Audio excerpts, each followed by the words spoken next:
નમસ્તે, જય માતાજી। એક ગરીબ છોકરીએ પોતાના ઢાબા પર એક ભૂખ્યા વૃદ્ધને ભોજન કરાવ્યું અને તે વૃદ્ધનો પુત્ર તેને શોધતો આવ્યો ત્યારે અચાનક તેની જિંદગી બદલાઈ ગઈ।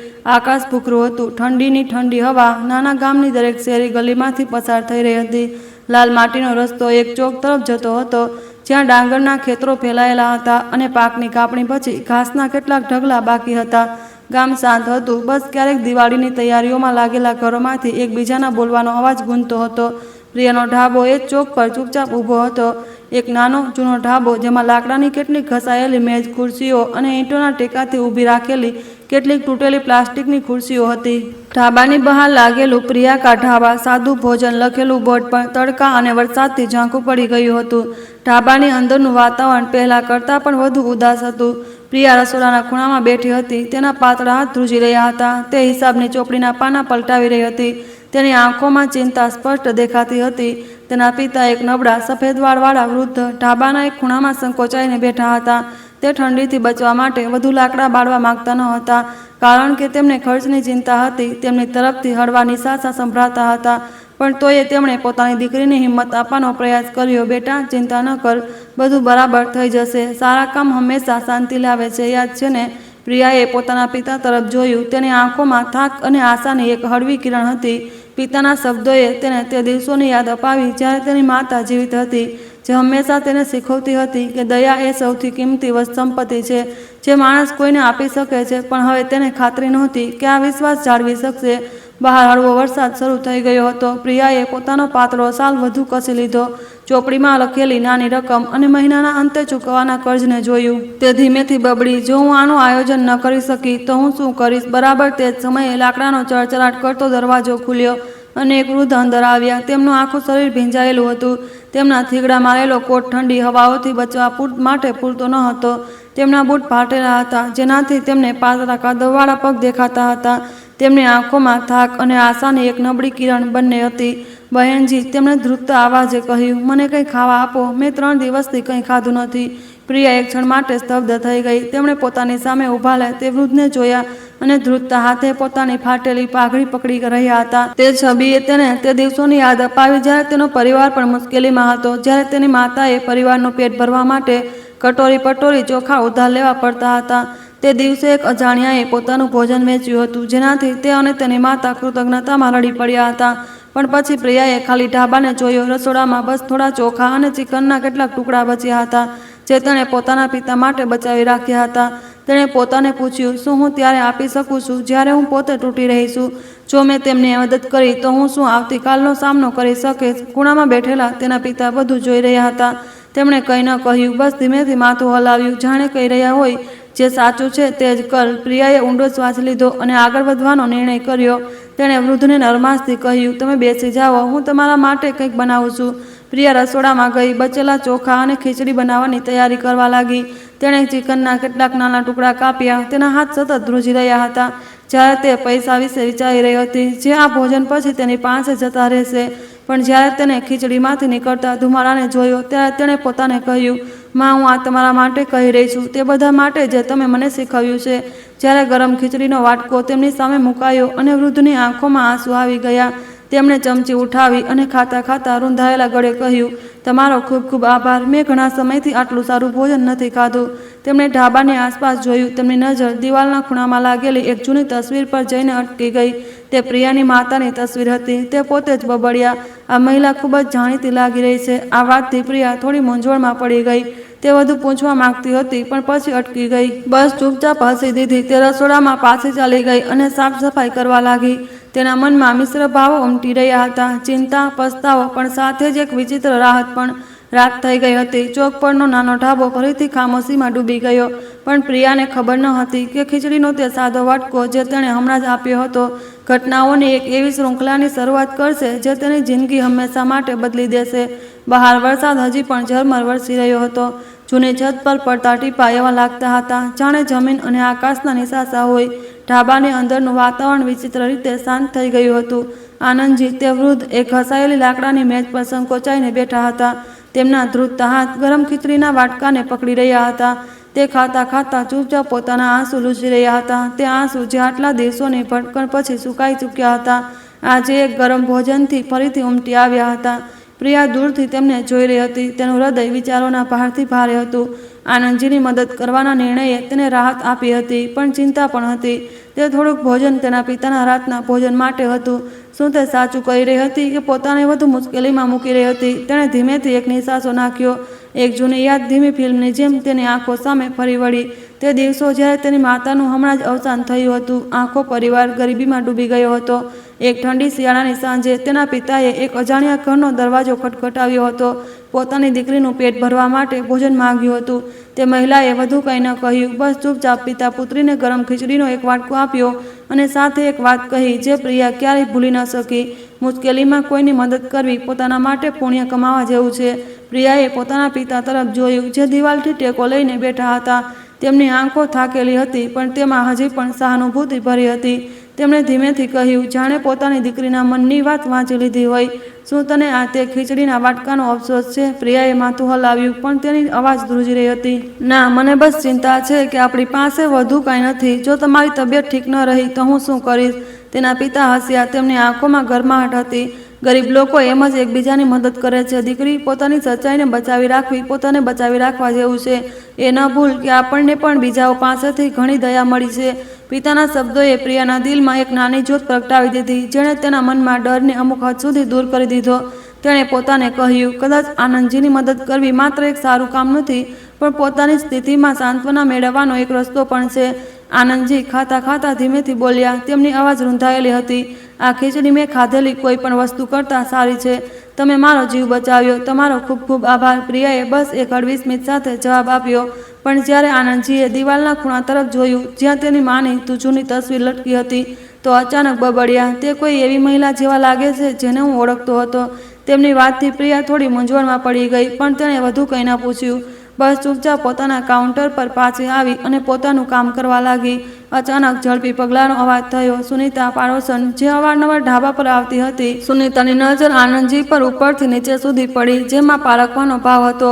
પછી તે પ્રિયા તરફ વળી અને ધીમા અવાજમાં, જેમાં કટાક્ષ છુપાયેલો ન હતો, તે બોલી, તમે આવા લોકોને ઢાબામાં કેમ આવવા દો છો? લોકો કહે છે કે તે એક છેતરપિંડી કરનાર છે જે ભીખ માંગીને ભાગી જાય છે. પ્રિયાએ હોઠ ભીંસ્યા. તેના હાથ મેજ પર લૂંટવાના કપડા પર કસાયા, પણ તે જલ્દી શાંત થઈ ગઈ અને નરમાશથી જવાબ આપ્યો, જો હું ખોટી હોઉં તો આ ખીચડીનો વાટકો માત્ર એક ભૂલ હશે, પણ જો તમને ખરેખર મદદની જરૂર છે તો મને તેનો અફસોસ નહીં થાય. પ્રિયાના જવાબે સુનીતાને આશ્ચર્યચકિત કરી દીધી. તે કંઈ વધુ કહેવા માંગતી હતી, પણ પ્રિયાની દઢ આંખોએ તેને રોકી. તે ચૂપચાપ ફરીને ચાલી ગઈ. પ્રિયાને એક જૂની શિયાળાની રાત યાદ આવી, જ્યારે તેની માતાએ ઘરનું એકમાત્ર ભોજન એક અજાણ્યા માણસને આપી દીધું હતું. તેની માતાએ કહ્યું હતું, હોઈ શકે કે તેઓ આપણને ક્યારેય યાદ ન રાખે, પણ આપણને સાચું કામ કર્યાનો અહેસાસ હંમેશા યાદ રહેશે. ત્યાં સુધીમાં આનંદજી ભોજન કરી ચૂક્યા હતા. તેમણે ખચકાતા પોતાની ખિસ્સામાંથી એક જૂની વીંટી કાઢી અને મેજ પર મૂકી દીધી. તેમની આંખો કૃતજ્ઞતાથી ભરેલી હતી. મારી પાસે આભાર માનવા માટે આ સિવાય કંઈ નથી. આ છેલ્લી વસ્તુ છે જે મારી પાસે બચે છે. મને આશા છે કે આ તમારા કંઈક કામ આવશે.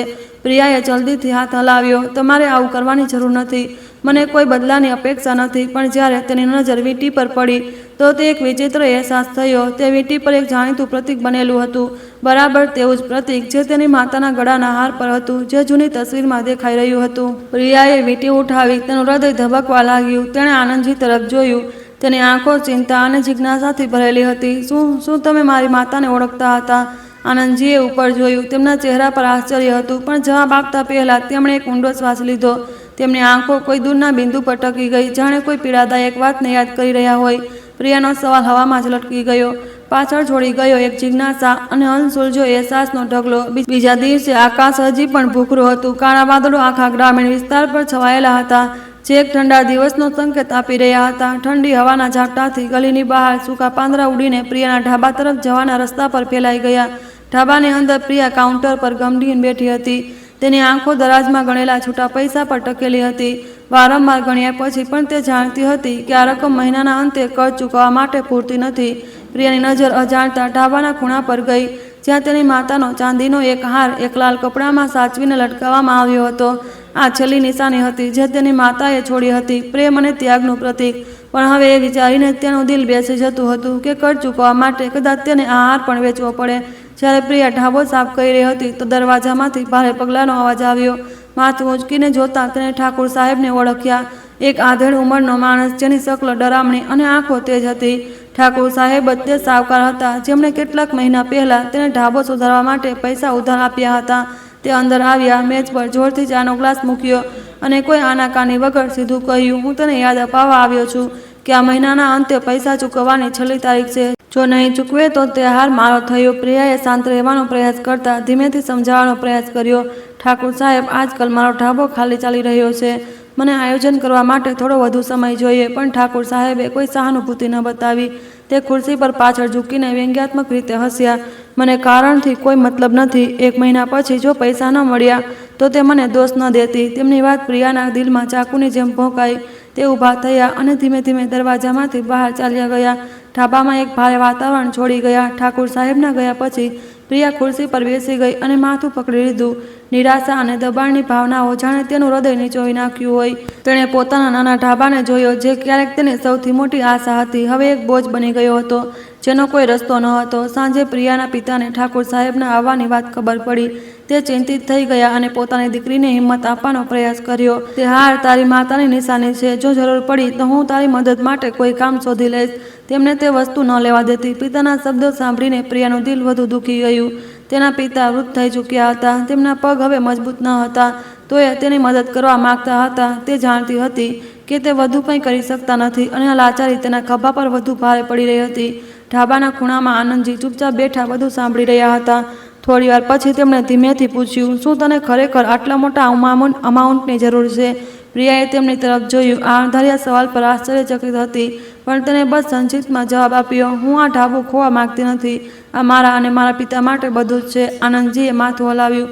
તેમની આંખોમાં ઊંડી વિચારસરણા હતી. તે ધીમે ધીમે બોલ્યા, જાણે પોતાને યાદ અપાવી રહ્યા હોય, તું હું તે અહેસાસ સમજું છું. પોતાની સૌથી કિંમતી વસ્તુ ખોવી કોઈ નથી માગતું. તેમણે પોતાના ખિસ્સામાંથી એક જૂનો કાગળ કાઢ્યો. તેને જોતા તેમના હાથ ધ્રુજી રહ્યા હતા. થોડી વાર પછી તેમણે ચૂપચાપ તેને પાછો ખિસ્સામાં મૂકી દીધો અને કાંઈ ન કહ્યું. તેમની આ હરકતે પ્રિયાને ઉત્સુક કરી દીધી, પણ તે પૂછી ન શકી. બીજી સવારે જ્યારે પ્રિયા ઢાબાની બહાર સફાઈ કરી રહી હતી તો પડોશન સુનીતાએ આનંદજીને આંગણું સાફ કરતા જોયા અને નાખુશી વ્યક્ત કરી. તે પ્રિયા તરફ વળી અને એટલા ધીમા અવાજમાં બોલી કે આનંદજી પણ સાંભળી શકે, તમે જરૂરત કરતાં વધુ દયાળુ થઈ રહી છો. આવા લોકોને આશરો ન આપો. તેઓ કંઈ સારું નહીં લાવે. એક દિવસ તમે પછતાશો. પ્રિયાએ તરત જવાબ ન આપ્યો. બસ નરમાશથી કહ્યું, કોઈને મદદની જરૂર છે, મારી પાસે ના કહેવાનું કોઈ કારણ નથી. તે સાંજે જ્યારે ઢાબો ખાલી થઈ ગયો હતો, આનંદજીએ અચાનક પ્રિયાને પૂછ્યું, જો એક દિવસ તું બધું ખોઈ દે તો શું તું તારી દયા જાળવી રાખીશ? પ્રિયા આ સવાલથી ચોંકી ગઈ. એવું લાગ્યું જાણે તેના દિલના કોઈ સૌથી ઊંડા ડરને જોઈ લીધો હોય. તે ચૂપ રહી, સમજી નહોતી શકતી કે શું જવાબ આપે. આનંદજી ઉદાસીથી હસ્યા અને આગળ બોલ્યા, તું તારી માતા જેવી જ છે, પણ એ પણ આવી જ મુશ્કેલી પસંદગીઓને સામે ઊભી હતી. તેમની વાતથી પ્રિયાને મૂંઝવણ પડી ગઈ. તે વધુ પૂછવા માંગતી હતી, પણ તેમણે જલ્દીથી વિષય બદલી દીધો. જાણે જાણી ગઈ જોઈને ટાળી રહ્યા હોય. પ્રિયાના મનમાં અનસુલઝ્યા સવાલ ઉમટી રહ્યા હતા. આ માણસમાં કંઈક ખૂબ ખાસ હતું અને તેનો અને તેની માતાનો કોઈ સંબંધ હતો. એક એવો સંબંધ જેના વિશે જાણવાથી પ્રિયાને પોતાને રોકી શકતી નહોતી. ઘણા દિવસોની ઝરમર વરસાદ પછી તે સવારે આકાશ સાફ થઈ ગયું. હળવો તડકો નાના ગામ પર ફેલાઈ ગયો. ઢાબા તરફ જવાના રસ્તા પર પાંદડા અને જામેલા પાણીના ટીપાં વરાળ બનીને ઉડી રહ્યા હતા, જેનાથી એક પાતળી ઠંડી ધુમ્મસ બની ગઈ હતી. પણ પ્રિયાનો ઢાબો હજી પણ શાંત અને ખાલી હતો, જેવો કે દરરોજ થતો હતો. પ્રિયા મેજ ખુરશીઓ સાફ કરી રહી હતી કે તેને દરવાજામાંથી પગલાંનો અવાજ સંભળાયો. માથું ઊંચકીને જોયું. આનંદજી પાછા આવી ગયા છે. હાથમાં એક નાનું બંડલ લઈને તે ચૂપચાપ ઢાબામાં દાખલ થયા. તેમની આંખોમાં સચ્ચાઈ ઝલકતી હતી. તે પ્રેમથી હસ્યા અને ધીમેથી બોલ્યા, હું સફાઈમાં તારી મદદ કરી શકું. મારા પર તારા એક ભોજનનું કર્જ છે. પ્રિયા થોડી આશ્ચર્યચકિત થઈ, પણ તેમની સાચી આંખોએ તેને ના કહેવાનું ન દીધું. તમારે આ કરવાની જરૂર નથી. તે ભોજન તો એક નાની વાત હતી. આનંદજીએ માથું હલાવ્યું. તેમની અવાજ ઊંડી થઈ ગઈ. કદાચ તારા માટે આ નાની વાત હોય, પણ મારા માટે આ ખૂબ મોટી હતી. હું તારો આભાર માનવા માટે કંઈ કરવા માગું છું. આનંદજી તરત કામમાં લાગી ગયા. ઉંમર અને નબળાઈ છતાં તેમણે આંગણામાં ઝાડુ લગાવ્યું. મેજ ખુરશીઓને ખૂબ સાવધાનીથી વ્યવસ્થિત કરી. દરેક હરકત ધીમી પણ સધાયેલી હતી, જાણે આ તેમનો પોતાનો ઢાબો હોય. જ્યારે પ્રિયા પાણી લઈને આવી તો તેનો ઢાબાના વરંડામાં બેસીને વાતો કરવા લાગ્યા. આનંદજીએ ધીમે ધીમે પોતાના પરિવાર વિશે જણાવવાનું શરૂ કર્યું. તેમની અવાજમાં ઉદાસી હતી. મારો પણ એક નાનો પરિવાર હતો, એક વહાલી પત્ની અને એક દીકરો, પણ બધું વેરવિખેર થઈ ગયું. બધું મારા ખોટા નિર્ણયોને કારણે. પ્રિયા ચૂપચાપ સાંભળતી રહી. તેમનું દર્દ સાંભળીને તેનું હૃદય ભારે થઈ ગયું. જેને તે અમુક હદ સુધી સમજી શકતી હતી. તે રૂંધાયેલી અવાજમાં આગળ બોલ્યા, હું વેપારમાં નિષ્ફળ ગયો, બધું ખોઈ દીધું, પણ દોસ્તો પણ મોં ફેરવી લઈ ગયા, જેનાથી મારે અહીં ત્યાં ભટકવું પડ્યું. જ્યારે માણસ બધું ખોઈ દે છે ત્યારે જ તેને નાની નાની વસ્તુઓની કિંમત સમજાય છે, જેમ કે એક વખતનું ખાવાનું કે બસ એક સાંત્વનાનો શબ્દ. આનંદજી અટક્યા. તેમના હાથ ધ્રુજી રહ્યા હતા. તેમણે નાના બંડલમાંથી એક જૂની તસવીર કાઢી. તસવીરમાં એક યુવાન મહિલા હતી જેની સ્મિત ખૂબ કોમળ હતી. પ્રિયા ચોંકી ગઈ. તેણે તરત ઓળખી લીધું કે તસવીરમાં દેખાતી મહિલા તેની માતા જેવી લાગી રહી હતી જ્યારે તે યુવાન હતી. તેણે પોતાની ભાવનાઓને કાબૂમાં રાખતા ધીમેથી પૂછ્યું, તસવીરમાં કોણ છે અંકલ? આનંદજીએ તસવીરને લાંબા સમય સુધી પોતાના હાથમાં રાખી. તેમની આંખો ભૂતકાળમાં ખોવાઈ ગઈ. આ તે છે જેમણે મારી મદદ કરી હતી, પણ હું તેમનું કદ ચૂકવી ન શક્યો. સમય વીતી ગયો. હું બસ એ જ વિચારતો રહ્યો કે શું મને ફરીથી શરૂઆત કરવાનો કોઈ મોકો મળશે. પ્રિયાનું દિલ જાણે બેસી ગયું. તેમની વાર્તાએ તેને ભાવુક અને ભ્રમિત બંને કરી દીધી. તે વધુ પૂછવા માંગતી હતી, પણ લાગ્યું કે તે વધુ વાત કરવા માંગતા નથી, એટલે તે ચૂપ રહી. જ્યારે પ્રિયા વાસણ સાફ કરી રહી હતી, એક વૃદ્ધ ગ્રાહક અંદર આવ્યા. તેમણે ઢાબાની આસપાસ જોયું. તેમની નજર તે ખૂણાની મેજ પર જઈને અટકી ગઈ જ્યાં આનંદજી ચૂપચાપ બેઠા હતા. ગ્રાહકે ધીમેથી ભમર સંકોચી અને પછી પ્રિયા તરફ ફરીને ધીમેથી પૂછ્યું, તે કોણ છે? તે કોઈ એવા વ્યક્તિ જેવા લાગે છે જેને હું ઓળખતો હતો, પણ તે ખૂબ ઘરે પહેલાં ગાયબ થઈ ગયા હતા. ગ્રાહકના સવાલે પ્રિયાને વધુ મૂંઝવણમાં મૂકી દીધી. તેણે આનંદજીને જોયા. તેના મનમાં ઘણા સવાલ ઉઠી રહ્યા હતા. આખરે તે કોણ હતા? તેનું પરિવાર સાથે શું સંબંધ હતો? જ્યારે ગ્રાહક ચાલ્યા ગયા, આનંદજીએ ધીમેથી પ્રિયાને કહ્યું, શું તું માને છે કે ભૂતકાળ પાછો આવી શકે છે? કેટલીક વસ્તુઓ જે ખોવાઈ ગયેલી લાગે, જો આપણે ધીરજ રાખીએ તો તે પાછી આવવાનો રસ્તો શોધી લેશે. પ્રિયા તેમની વાત સાંભળીને સ્તબ્ધ રહી ગઈ. તેના શબ્દો એક સ્પષ્ટ સંદેશની જેમ હતા, જેમ તેણે તેના અંદર જિજ્ઞાસા અને એક બેચેનીની ભાવના પેદા કરી દીધી. એવું લાગી રહ્યું હતું કે આનંદજી પોતાની સાથે એક મોટી વાર્તા લઈને ચાલી રહ્યા હતા, જે તેણે વિચારી હતી તેના કરતાં ક્યાંય મોટી. એક એવી વાર્તા જેનો જલ્દી જ સામનો કરવાનો હતો. દિવાળીનું વાતાવરણ ધીમે ધીમે નાના ગામ પર છવાઈ રહ્યું હતું. અમીર પરિવારો મીઠાઈઓ બનાવવા અને ઘરોને સજાવવામાં વ્યસ્ત હતા. દરેક ગલી નુકડથી હાસ્ય મજાકનો અવાજ ગૂંજતો હતો. ઘરોની બહાર ફાનસો ઊંચા લટકાવવામાં આવ્યા હતા, જે ઠંડા વાતાવરણમાં ગરમ રંગ વેરતા હતા. પણ આ હલચલ ભર્યા વાતાવરણની વચ્ચે પ્રિયાનો નાનો ઢાબો ખામોશ અને ઉદાસ હતો. પ્રિયા બારી પાસે ઊભી બહારના રસ્તાને જોઈ રહી હતી. તેનું દિલ બહારની હલચલ અને અંદરના ખાલીપણાથી સરખામણી કરીને બેસી ગયું. ઢાબાની અંદર પરિચિત ગ્રાહકો પણ ઓછા થઈ ગયા હતા. કેટલાક તો ઢાબા પાસેથી પસાર થતા ચૂપચાપ રસ્તો બદલી લેતા હતા. જ્યારથી આનંદજી આવ્યા હતા, તે અફવા ઝડપથી ફેલાઈ ગઈ હતી કે તે મનુષ્યત લાવે છે. લોકો એકબીજાને કહેતા હતા કે આ ઢાબા પર દુર્ભાગ્યનો સાયો છે. કેટલાક પરિચિત ગ્રાહકોએ પ્રિયાને ચતુરાઈથી સલાહ આપી, પ્રિયા બેટી, દયા કિંમતી છે, પણ સાચા વ્યક્તિ અને સાચા સમયે હોવી જોઈએ. પોતાને નુકસાન ન પહોંચાડ. પ્રિયાએ દલીલ ન કરી, બસ ચૂપચાપ માથું હલાવી દીધું. પણ દિલની ઊંડાઈમાં દરેક ટિપ્પણી એક ચાકુની જેમ ભોંકાઈ રહી હતી, જે પહેલાંથી જ ચિંતામાં ભરેલા દિલને વધુ ઘાયલ કરી રહી હતી. તે જાણતી હતી કે જો ઢાબો એમ જ ખાલી રહ્યો તો તે કર્જ એક એવો બોજ બની જશે જેને તે પાર નહીં કરી શકે. હાર માનવાનો નિર્ણય કરતાં પ્રિયાએ દિવાળીના અવસર પર વેચવા માટે સમોસા બનાવવાનું વિચાર્યું. તેણે પોતાના બચેલા છેલ્લા પૈસા સામગ્રી ખરીદવામાં લગાવી દીધા. તે પોતે જ લગનથી બટેટા ઉકાળવા, મેંદો ગૂંથવા અને સમોસા બનાવવામાં લાગી ગઈ.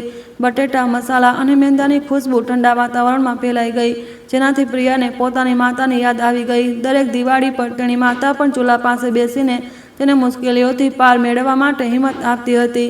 પ્રિયાએ કડાઈમાં તળાતા સમોસાને જોયા. ચૂલાની ગરમીએ જાણે તેના દિલના દુઃખને અમુક હદ સુધી શાંત કરી દીધું. તેણે પોતાને કહ્યું, બસ જો હું કોશિશ કરતી રહું તો બધું બરાબર થઈ જશે. પણ બીજી સવારે જ્યારે પ્રિયાએ સોનેરી સમોસા વેચવા માટે સજાવ્યા તો કોઈ પણ ન અટક્યું. પાસેથી પસાર થતા લોકો બસ એક નજર નાખતા અને જલ્દીથી આગળ વધી જતા, જાણે તેમને ડર હોય કે ઢાબાના ખૂણામાં આનંદજીની હાજરી કોઈ અપશુકન ન લાવી દે. પ્રિયાની પાડોશન સુનીતા આ વખતે વધુ તીખા તેવર સાથે આવી. તે ઢાબાની વચ્ચે ઊભી રહીને જોરથી બોલી, તને દેખાતું નથી? લોકો તારા ઢાબામાં તે વૃદ્ધને કારણે નથી આવી રહ્યા.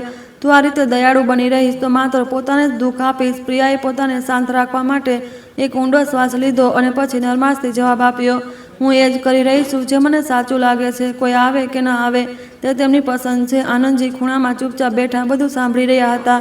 તેમની આંખો ઊંડી વિચારસરણામાં ડૂબેલી હતી, જાણે તે કોઈ ખૂબ દૂરની વાત વિચારી રહ્યા હોય. જ્યારે સુનીતા ચાલી ગઈ તો પ્રિયા થાકીને કાઉન્ટર પાસે એક ખુરશી પર બેસી ગઈ. તેના મનમાં ભાવનાઓનું એક તોફાન હતું, નિરાશા, ઉદાસી અને પોતા પર શંકાના ક્ષણ.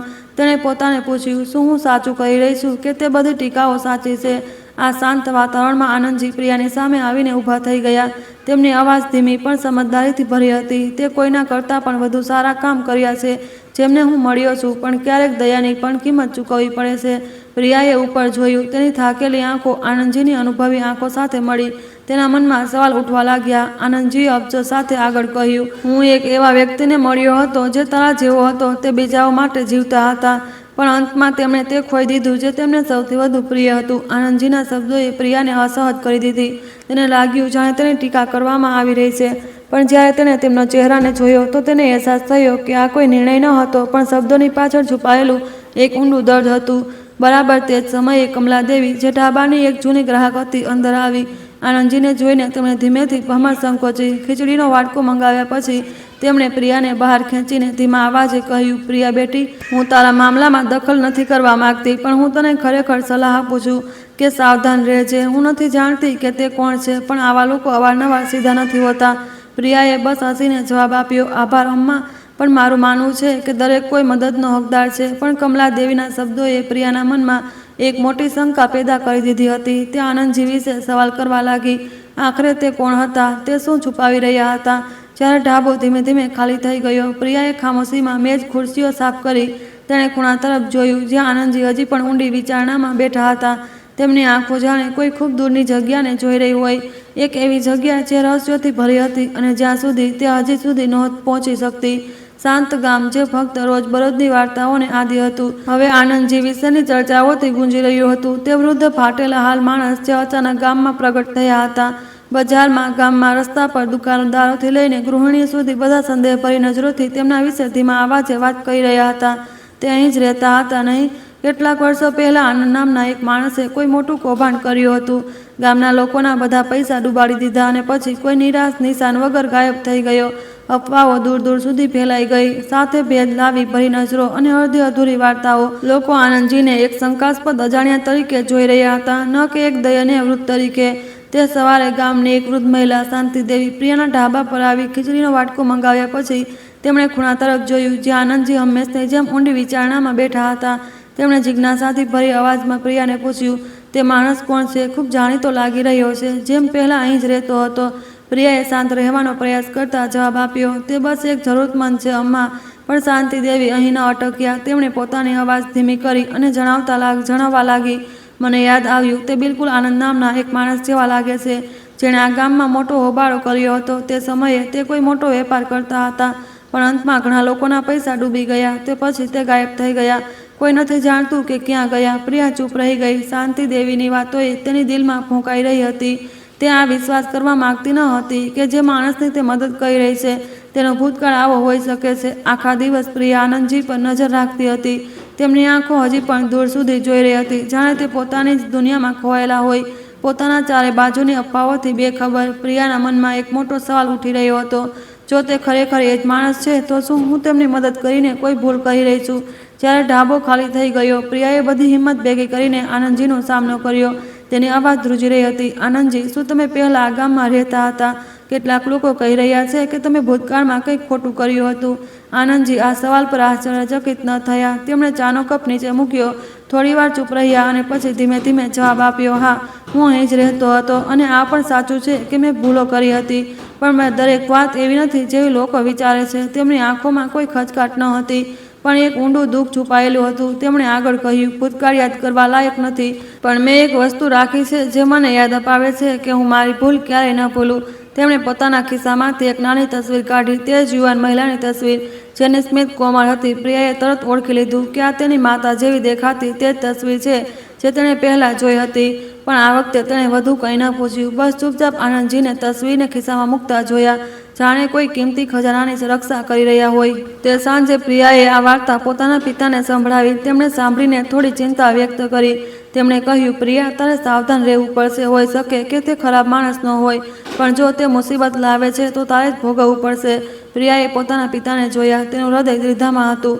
તેણે નરમાશથી જવાબ આપ્યો, પણ પિતાજી, જો દરેક કોઈ આવું જ વિચારશે તો તેમને પોતાની ભૂલોને સુધારવાનો મોકો ક્યારેય નહીં મળે. પ્રિયાએ તણાવપૂર્ણ વાતાવરણને હળવું કરવા માટે સામાન્ય કરતાં સારું ભોજન બનાવવાનો નિર્ણય કર્યો. તેણે આનંદજીને પોતાના પિતા સાથે ખાવા માટે આમંત્રિત કર્યા. જો કે પ્રિયાના પિતા શરૂઆતમાં ખચકાતા હતા તો એ તે ભોજનમાં સામેલ થવા માટે સહમત થઈ ગયા. ભોજન દરમિયાન આનંદજીએ પ્રિયા અને તેના પિતા તરફ જોયું. તેમની અવાજ ભાવનાઓથી ભરી હતી. તમારા બંનેનો આભાર જેમણે મારી મદદ કરી. પ્રિયા બેટી, તું આ નથી જાણતી પણ તારા પરિવારે ક્યારેક મારી જિંદગી બદલી દીધી હતી. પ્રિયા મૂંઝવણમાં પડી ગઈ અને હાથ રોકીને પૂછ્યું, તમે શું કહી રહ્યા છો? શું તમે મારી માતાને ઓળખતા હતા? આનંદજી બસ હસ્યા. કોઈ જવાબ ન આપ્યો. તે ઊભા થયા અને ધીમે ધીમે બહાર ચાલ્યા ગયા. મેજ પર એક તણાવપૂર્ણ વાતાવરણ અને અનસુલઝ્યા સવાલ છોડી ગયા. આનંદજીના રહસ્યમય શબ્દો અને ગામની અફવાઓએ પ્રિયાને વિચારવા પર મજબૂર કરી દીધી. તેણે પોતાને કહ્યું કે તે ત્યાં સુધી નહીં અટકે જ્યાં સુધી તે આ રહસ્યમય માણસની પાછળનો સચ્ચાઈનો પતો નથી લગાવી દેતી. તે રાત્રે અચાનક એક મોટો તોફાન આવ્યો. તે હવાઓ જાણે બધું ઉડાવીને લઈ જવા માંગતી હતી. ઢાબાની જર્જરિત છત પર ધડાધડી કરી રહી હતી. પ્રિયા ગભરાઈને આખા ઢાબામાં દોડી. વરસાદના અંદર આવતા પહેલા મેજ ખુરશીઓને હટાવવા અને જરૂરી સામાનને બચાવવાની કોશિશ કરી રહી હતી. વરસાદનું પાણી જૂની છતની તિરાડમાંથી વહીને ફર્શ પર ધાર બનીને પડી રહ્યું હતું. પ્રિયાના પિતાએ પણ મદદ કરવાનો પ્રયત્ન કર્યો પણ કેટલાક પગલાં ચાલ્યા પછી જ એક ઠંડી હવાના ઝાપટાએ તેમને પાડી દીધા અને તેમને શ્વાસ લેવા માટે દિવાલનો ટેકો લેવો પડ્યો.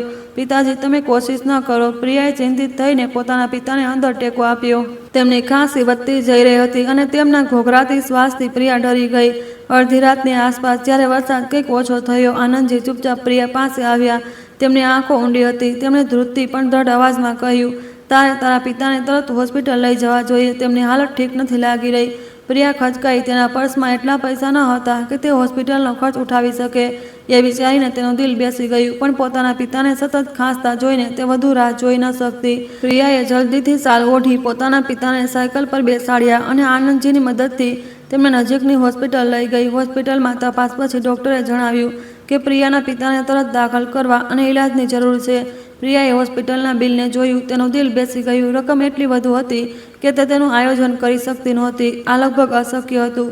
તમારે આ રકમ જલ્દી તૈયાર કરવી જોઈએ જેથી અમે ઇલાજ શરૂ કરી શકીએ, ડૉક્ટરે શાંત અવાજમાં કહ્યું. પણ આનાથી પ્રિયાનું દિલ જાણે નીચોવી નાખવામાં આવ્યું. શરૂઆતનો હોસ્પિટલનો ખર્ચ ચૂકવ્યા પછી પ્રિયા ગલિયારામાં બહાર આવી. તેની આંખો લોકોની ભીડમાં ખોવાયેલી હતી. તેણે ઠાકુર સાહેબ, પોતાના શાહુકાર પાસેથી વધુ પૈસા ઉધાર લેવા વિશે વિચાર્યું. જોકે તે જાણતી હતી કે આ લગભગ વ્યર્થ છે, જેવું કે અનુમાન હતું.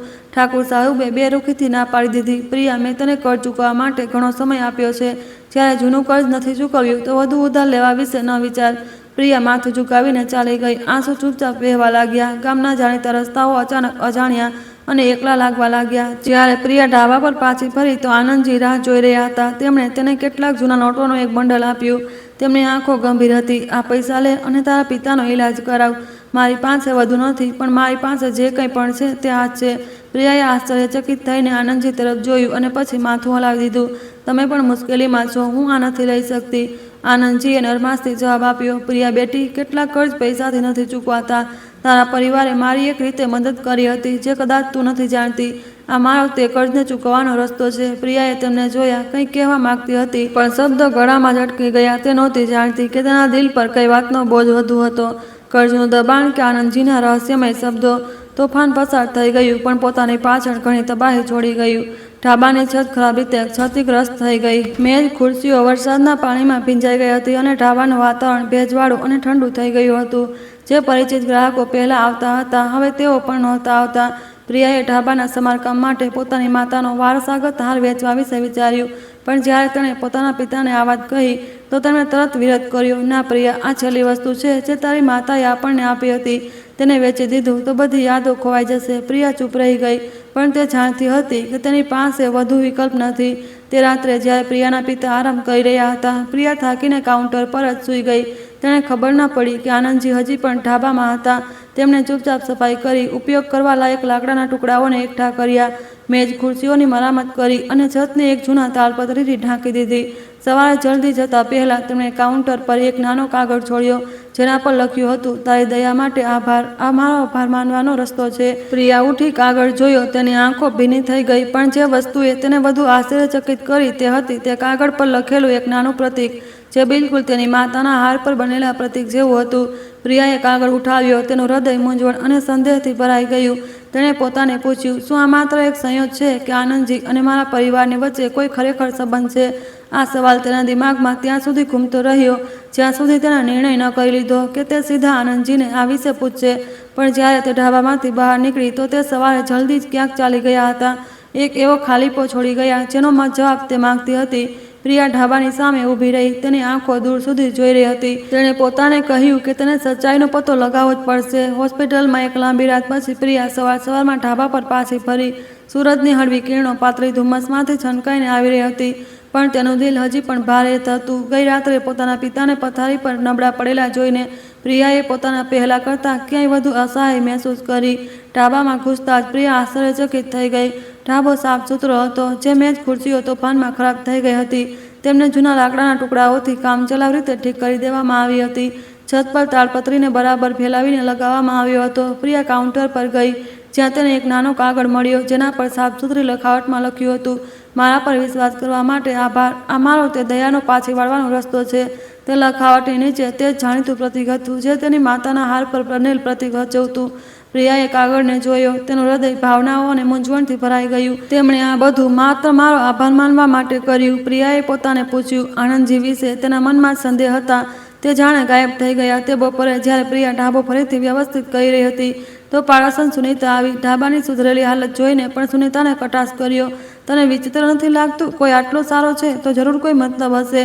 સાવધાન રહે. પ્રિયાએ પોતાની નારાજગીને દબાવતા નરમાશથી જવાબ આપ્યો, સુનીતાજી, કદાચ તમે સાચા છો, પણ મારે માનવું છે કે દરેક સારો માણસ કંઈ માગતો નથી. જો આપણે બધા પર શંકા કરતા રહીશું તો આ દુનિયામાં ઠંડક સિવાય કંઈ નહીં બચે. પહેલીવાર સુનીતાએ કોઈ જવાબ ન આપ્યો, બસ પ્રિયાને એક વિચિત્ર નજરોથી જોતી રહી.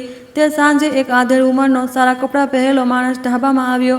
તેણે ખીચડીનો એક વાટકો મંગાવ્યો, પણ તેની આંખો સતત ચારે બાજુ ફરી રહી હતી, જાણે કંઈક શોધી રહ્યો હોય. જ્યારે પ્રિયા ખીચડી લઈને આવી તો તેણે તેને જોઈને ધીમેથી પૂછ્યું, અહીં આનંદ નામનો કોઈ માણસ છે? નહીં, મેં સાંભળ્યું છે કે અવારનવાર અહીં આવતા જતા હોય છે. પ્રિયા આશ્ચર્યચકિત થઈ પણ ઈમાનદારીથી જવાબ આપ્યો, હા, પણ તે સવારે જલ્દી જ ચાલ્યા ગયા. શું તમને તેમનું કંઈ કામ છે? તે માણસે ઊંડો શ્વાસ લીધો અને પછી જણાવ્યું, હું એક જૂના દોસ્તને શોધી રહ્યો છું. તે ક્યારેક એક મોટા વેપારી હતા. આખા વિસ્તારમાં ખાદ્ય પદાર્થોની એક શૃંખલા ચલાવતા હતા, પણ પોતાના સૌથી સારા દોસ્તથી ધોકો ખાધા પછી તેમણે પરિવારથી લઈને સંપત્તિ સુધી બધું ખોઈ દીધું. મેં સાંભળ્યું છે કે તે એક મહિલાની તસવીર પોતાની સાથે રાખે છે જેને તે પોતાની જીવન રક્ષક કહે છે. તે માણસની વાર્તાએ પ્રિયાને અનાયાસે તે તસવીરની યાદ અપાવી દીધી જે આનંદજી પોતાની સાથે રાખતા હતા. તે તસવીરમાં દેખાતી મહિલા તેની માતાથી વિચિત્ર રીતે મળતી ઝૂલતી હતી. પ્રિયાએ સાવધાનીથી પૂછ્યું, શું તમને ખાતરી છે કે તે આનંદજી જ છે? તે માણસે ધીમેથી માથું હલાવ્યું. ભૂલ કરવી મુશ્કેલ છે પણ તેમને શોધવા સહેલા નથી, કારણ કે તે ઘટના પછી તે ગાયબ થઈ ગયા. પ્રિયા ચૂપ રહી, કંઈ વધુ ન કહ્યું, પણ તેના મનમાં જાણે લહેરો ઉઠી રહી હતી. અસ્પષ્ટ ટુકડા હવે તેના દિમાગમાં વધુ સ્પષ્ટ થવા લાગ્યા હતા. તે સાંજે જ્યારે ઢાબો ખાલી થઈ ગયો, પ્રિયા દિવાલ પર લાગેલી પોતાની માતાની જૂની તસવીરની સામે બેસી ગઈ. તસવીરમાં તેની માતા હસી રહી હતી, જૂના ઢાબાની બાજુમાં ઊભી હતી અને તેમના ગળામાં તે જ જાણીતો હાર ચમકી રહ્યો હતો. તેણે તસવીરમાં હારને ધ્યાનથી જોયો અને પછી તે કાગળને જોયો જે આનંદજીએ છોડ્યો હતો. કાગળ પર અને હાર પર બનેલું પ્રતીક બિલકુલ એક જેવું જ હતું. આખરે તે કોણ છે? તે આ પ્રતીક વિશે કેવી રીતે જાણી શકે છે? પ્રિયાએ બબડાવ્યું. તેનું હૃદય જિજ્ઞાસા અને ચિંતાથી ભરેલું હતું. તેણે નિર્ણય કર્યો કે જ્યારે આનંદજી પાછા આવશે તો તેમને જરૂર પૂછશે, પણ સાથે જ તેનો એક ભાગ તે સચ્ચાઈનો સામનો કરવાથી ડરી રહ્યો હતો જે સામે આવી શકતી હતી. પ્રિયાને પોતાની માતાના કહેલા શબ્દ યાદ આવ્યા, દયા હંમેશા પાછી આવવાનો રસ્તો શોધી લેશે, ભલે ગમે તેટલા વર્ષો વીતી જાય. પ્રિયાની આંખો ભીની થઈ ગઈ. તેણે પોતાને કહ્યું કે આનંદજીનો ભૂતકાળ ભલે જે હોય, તેમણે તેના પિતા અને તેના માટે જે દયા બતાવી છે તે સાચી છે અને એ જ તે બધું જેના માટે તેને આ સમયે વિશ્વાસ કરવાની જરૂર છે. સવારે સૂરજની કિરણો ધુમ્મસમાંથી ઝંકાઈને આવી રહી હતી, પણ પ્રિયાના દિલને શાંત કરવા માટે પૂરતી ન હતી. ઢાબો હજી પણ ખાલી હતો. જો કે તેણે મેનુમાં સુધારા કરવા માટે જગ્યાને ફરીથી સજાવવાનો પ્રયત્ન કર્યો હતો. આનંદજી વિશેની અફવાઓ જાણે ગામના લોકોના દિમાગમાં ઘર કરી ગઈ હતી, જેનાથી દરેક કોઈ ઢાબાના ઘરમાં દરવાજામાંથી પસાર થતા ખચકાતા હતા. પ્રિયા કાઉન્ટર પર બેઠી હતી. તેની આંખો દરાજમાં બચેલા કેટલાક સિક્કાઓ પર ટકેલી હતી. તે જાણતી હતી કે જો તે સમયસર કર્જ ચૂકવી ન શકી તો બધું ઢળી પડશે. ઢાબો, તેના પિતા અને તેની જિંદગી અને તે નાની આશા જેને તે જાળવી રાખવાનો પ્રયાસ કરી રહી હતી તે સાંજે પ્રિયાએ પોતાના પિતા સાથે વાત કરી. પિતાજી, મને લાગે છે કે હું હાર વેચી દઈશ. ઢાબો જ આપણી પાસે બધું છે. જો આપણે તેને ઠીક ન કરાવ્યું તો આપણે તેને હંમેશા માટે ખોઈ દઈશું. પ્રિયાના પિતાએ ઉપર જોયું. તેમની આંખોમાં આશ્ચર્ય અને દર્દ સ્પષ્ટ દેખાતું હતું. ના પ્રિયા, તું તે હાર નથી વેચી શકતી. આ માત્ર એક વસ્તુ નથી, આ તારી માતાની છેલ્લી નિશાની છે. જો આપણે તેને વેચી દેશું તો આપણી પાસે તેમને યાદ કરવા માટે શું બચશે? પ્રિયા પોતાના પિતા પાસે બેસી ગઈ. આંસુ રોકવાનો પ્રયત્ન કરી રહી હતી. હું નથી માગતી, પણ હું મારી પાસે કોઈ બીજો વિકલ્પ નથી. માં સમજે છે ને પિતાજી, તે નહીં છે કે આપણે માત્ર એક નિશાનીને બચાવવા માટે બધું ખોઈ દઈએ. તેના પિતાએ કોઈ જવાબ ન આપ્યો. બસ ચૂપચાપ માથું ઝુકાવી દીધું. નાના ઘરમાં ખામોશી છવાઈ ગઈ. બસ દરવાજાની તિરાડમાંથી આવતી હવાની અવાજ તેમને વીતેલા તોફાન અને આવનારી મુશ્કેલીઓની યાદ અપાવી રહી હતી. બીજી બપોરે આનંદજી ઢાબા પર પાછા આવ્યા. તે એક નાનો થેલો લઈને આવ્યા હતા અને તેમના ચહેરા પર ઊંડી વિચારણા હતી. પ્રિયાને કાઉન્ટર પર થાકેલા ચહેરા સાથે બેઠેલી જોઈને તે બેસી ગયા અને બોલ્યા, પ્રિયા બેટી, હું જાણું છું કે તું ખૂબ દબાણમાં છે, પણ મારો વિશ્વાસ કર, તું જે કહી રહી છે તે સાચું છે. દયા ક્યારેય ખોવાતી નથી, તેને બસ પાછી આવવામાં સમય લાગે છે. પ્રિયાએ ખચકાતા વારસાગત હાર અને તેને વેચવાના પોતાના ઈરાદા વિશે જણાવ્યું. આ સાંભળીને આનંદજીની આંખો એક વિચિત્ર રીતે ચમકી ઉઠી. શું તે હાર પર કોઈ ખાસ નિશાન છે? તેમણે ધીમી પણ રહસ્યમય અવાજમાં પૂછ્યું. પ્રિયાએ માથું હલાવ્યું અને તે નિશાન વિશે જણાવ્યું, જે તે કાગળ પર બનેલા પ્રતીક જેવું હતું, જે આનંદજીએ છોડ્યો હતો. આ સાંભળીને આનંદજીને ઊંડો શ્વાસ લીધો. તેમની આંખો ઊંડી વિચારણામાં ડૂબી ગઈ. કદાચ દરેક વસ્તુ ના થવાનું કોઈ કારણ હોય છે. જ્યારે સમય આવશે હું તને એક વાર્તા સંભળાવીશ. પ્રિયા વધુ પૂછવા માંગતી હતી, પણ આનંદજી બસ હસ્યા અને ઉઠીને બહાર ચાલ્યા ગયા. તેમના ટાળવાના રસ્તાએ તેને ભૂતકાળના વિશે વધુ ઉત્સુક કરી દીધી. સાંજે જ્યારે ઢાબો લગભગ ખાલી થઈ ગયો, એક આધેડ ઉંમરનો માણસ ઝડપથી અંદર આવ્યો. તેનો પહેરવેશ તો શાનદાર હતો, પણ તેની આંખોમાં બેચેની સ્પષ્ટ દેખાઈ રહી હતી. તેણે મેજ પર એક ફાઇલ રાખી, પ્રિયાને જોઈ અને સીધું પૂછ્યું, શું તું જાણે છે કે આનંદજી અસલમાં કોણ છે? પ્રિયા આશ્ચર્યચકિત હતી. જવાબ આપતા પહેલા તે માણસે ફાઇલ ખોલી દીધી, જેમાં તસવીરો અને વિસ્તૃત માહિતી હતી. તે શહેરની સૌથી મોટી ખાદ્ય શૃંખલાના સંસ્થાપકોમાંની એક હતા, પણ તેમને પોતાના જ સૌથી સારા દોસ્તે ધોકો આપ્યો, જેનાથી તેમની બધી સંપત્તિ, પરિવાર બધું વેરવિખેર થઈ ગયું. ત્યારથી તે છુપાઈને રહે છે અને ચૂપચાપ ગરીબ લોકોની મદદ કરે છે. આ સાંભળીને પ્રિયા મૂંઝવણમાં પડી ગઈ. તે જે સાંભળી રહી હતી તેને તે વૃદ્ધ એકલા માણસની છબી સાથે મેળવવાનો પ્રયાસ કરી રહી હતી, જેને તે જાણતી હતી. શું તમને ખાતરી છે કે તે આનંદજી છે? પ્રિયાએ ધ્રુજતી અવાજમાં પૂછ્યું. તે માણસે દ્રઢતાથી માથું હલાવ્યું. હું તેમને ઘણા વર્ષોથી શોધી રહ્યો છું. તેમના કામોની પાછળ હંમેશા એક ઊંડું કારણ હોય છે. બીજી સવારે પ્રિયા હંમેશની જેમ ઢાબા પર આવી, પણ આનંદજી ત્યાં નહોતા. તેમણે એક નાનો પત્ર છોડ્યો હતો. લખાવટ સાફ પણ જલ્દીમાં હતી. બધું માટે આભાર. મને જે અધૂરું છે તેને પૂરું કરવા માટે સમય જોઈએ. મને ન શોધતી. પ્રિયાએ પત્ર ઉઠાવ્યો. તેનું દિલ જાણે બેસી ગયું. આનંદજીની ગેરહાજરીમાં ઢાબો પહેલા કરતાં ક્યાંય વધુ ખાલી અને ઠંડો લાગી રહ્યો હતો. પત્રના અંતમાં આનંદજીએ એક વધુ લીટી લખી હતી, જો તું ખરેખર સચ્ચાઈ જાણવા માંગે છે તો આ સરનામા પર આવજે. પ્રિયાએ પત્ર સાથે જોડાયેલા કાગળ ખોલ્યો. આ એક મોટા શહેરનું સરનામું હતું, જ્યાં આનંદજી પહેલાં કામ કરતા હતા. તે કાગળને જોતી રહી. તેનું મન સંઘર્ષ કરી રહ્યું હતું. તેણે પોતાને પૂછ્યું, શું મારે આનંદજીને શોધવા અને સચ્ચાઈનો પતો લગાવવા માટે જવું જોઈએ, કે અહીં જ રહીને ઢાબાની રક્ષા કરવી જોઈએ અને પોતાના પિતાની દેખભાળ કરવી જોઈએ? પ્રિયાનો ઢાબો આનંદજીના ગયા પછીથી વધુ ખાલી લાગી રહ્યો હતો. સતત થતો ઝરમર વરસાદે વાતાવરણને વધુ ભારે બનાવી દીધું હતું. પ્રિયા દરરોજ લગનથી ઢાબો ખોલતી, પણ ગ્રાહકોની કમી તેને શાંત નહોતી થવા દેતી. આનંદજીનો છોડેલો સરનામાવાળો કાગળ કાઉન્ટર પર પૈસાના ડબ્બા પાસે પડ્યો રહેતો હતો. ઘણીવાર પ્રિયા તેને ઉઠાવતી, જવાનું મન બનાવતી, પણ પછી તેને પાછો મૂકી દેતી. તેના પિતાને તેની જરૂર હતી અને આ ઢાબો જ એકમાત્ર વસ્તુ હતી જે તેમને ચલાવી રહી હતી. એક બપોરે જ્યારે પ્રિયા સફાઈ કરી રહી હતી, એક યુવાન માણસ ઢાબામાં આવ્યો. તે લાંબો ચોળો શાનદાર સૂટમાં હતો. હાથમાં એક નાનો સુટકેસ હતો અને તેની આંખોમાં નાના સાદા ઢાબાને જોઈને એક પારખનારી નજર હતી. માલકીન, હું એક વ્યક્તિ વિશે પૂછવા માંગુ છું. તેનું નામ આનંદ છે. શું તમે તેમને જાણો છો? તેની અવાજ ઊંડી પણ ગંભીર હતી. પ્રિયા એક ક્ષણ માટે ચોંકી ગઈ, પણ જલ્દી તેણે પોતાને સંભાળી. તે અહીં આવતા હતા, પણ હવે ચાલ્યા ગયા. શું તમને તેમનું કોઈ કામ છે? તે માણસ બેસી ગયો અને એક વાટકો ખીચડી મંગાવ્યો. જ્યારે પ્રિયા સેવા કરી રહી હતી તો તેણે કહ્યું, હું વિક્રમ છું, આનંદજીનો દીકરો. હું તેમને શોધી રહ્યો છું. પ્રિયાએ ખીચડીનો વાટકો નીચે મૂક્યો. તે આશ્ચર્યચકિત હતી. તેની સામે ઊભેલો આ શાનદાર માણસ આનંદજી જેવા એક ભટકેલા દુઃખી માણસના દીકરાની તેની કલ્પનાથી બિલકુલ અલગ હતો. ખાધા પછી વિક્રમે પ્રિયાથી સંદેહભરી અવાજમાં પૂછવાનું શરૂ કર્યું, તમે મારા પિતાને ક્યારથી ઓળખો છો? શું તમે જાણો છો કે તે અસલમાં કોણ છે? પ્રિયાએ ભમર સંકોચી અને જવાબ આપ્યો, હું બસ એક અજાણી છું જેને તેમની જરૂરતના સમયે મદદ કરી. હું નથી જાણતી કે તે કોણ છે અને મને કોઈ રસ પણ નથી. વિક્રમ હળવાશથી હસ્યો. તમને રસ નથી? વિશ્વાસ કરવો મુશ્કેલ છે. હું જાણું છું કે મારા પિતાનો સહેલાઈથી ઉપયોગ નથી કરી શકાતો, પણ મને એ સુનિશ્ચિત કરવું પડશે કે તમારો તેમના સાથે કોઈ ઈરાદો નથી.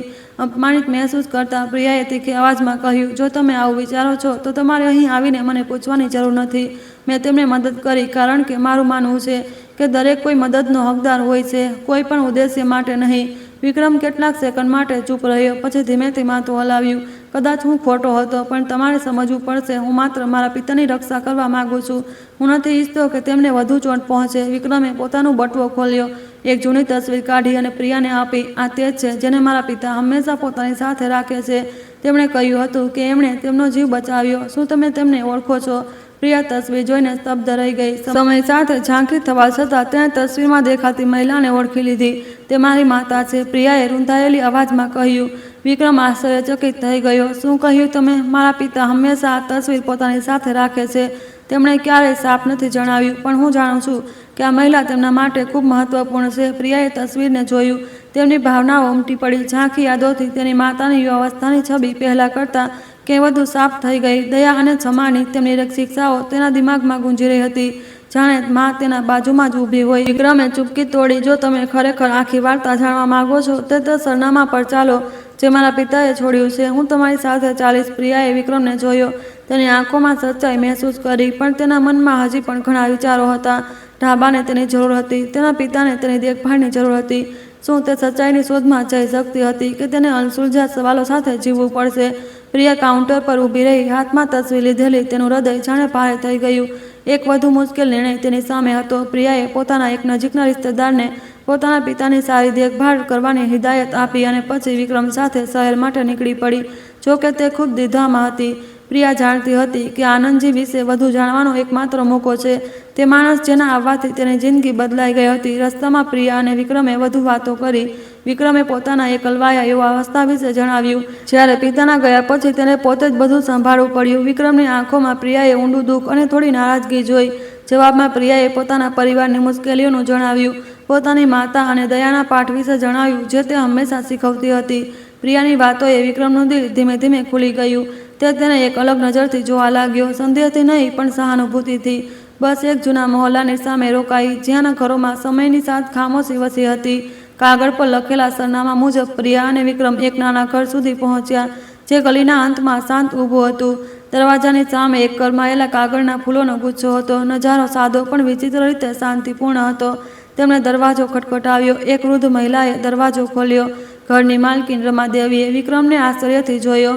તું આનંદજીનો દીકરો છે, નહીં? તેમણે તારા વિશે ઘણું બધું જણાવ્યું હતું. વિક્રમ આશ્ચર્યચકિત થઈ ગયો. તેની અવાજ ધીમી થઈ ગઈ. મારા પિતા, તે ક્યાં છે અમ્મા? રમાદેવીએ તેમને અંદર બોલાવ્યો અને ધીમે ધીમે જણાવ્યું કે આનંદજી ઘણા વર્ષો સુધી અહીં રહ્યા. જો કે કેટલાક સમય પહેલાં તે સ્વાસ્થ્ય કારણોસર ચાલ્યા ગયા. બસ એક પત્ર અને કેટલાક કાગળ છોડી ગયા. તેમણે તે પત્ર પ્રિયાને આપ્યો. પ્રિયાએ પત્ર ખોલ્યો. આનંદજીની લખાવટ સાફ પણ ભાવનાઓથી ભરી હતી. પ્રિયા અને વિક્રમને મારી જિંદગી ભૂલો અને નુકસાનની એક શૃંખલા રહી છે, પણ જે વસ્તુ માટે હું હંમેશા આભારી રહીશ તે લોકોની દયા છે જેમણે મને બચાવ્યો. પ્રિયા, તારી માતા સૌથી મહાન મહિલા હતી જેને હું મળ્યો. તે દિવસે મારો એક મોટો એક્સિડન્ટ થયો હતો. મને લાગ્યું હતું કે હું નહીં બચું. તારી માતાએ જ મને હોસ્પિટલ પહોંચાડ્યો, મારી દેખભાળ કરી જ્યારે તેમની પાસે પોતે કંઈ ન હતું. તેમણે કહ્યું હતું કે દયા માટે કોઈ શરતની જરૂર હોતી નથી, બસ સાચી નિયત હોવી જોઈએ.